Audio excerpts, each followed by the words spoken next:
मोक्ष म्हणजे मोठी लढाई, मोठी लढाई. अन हत्याराचं फुलावाने घाव बिखाई, घाव बिखाई.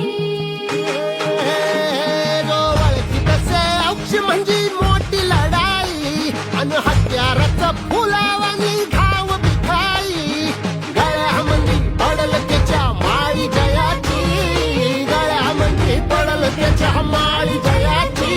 तू चाल पुढं, तू चाल पुढं, तू चाल पुढं. तुला रगड्या भीती कशाची, परवा भी कुणाची. मन सुद्धा तुझा गोष्ट आहे पृथ्वी मोलाची, हा पृथ्वी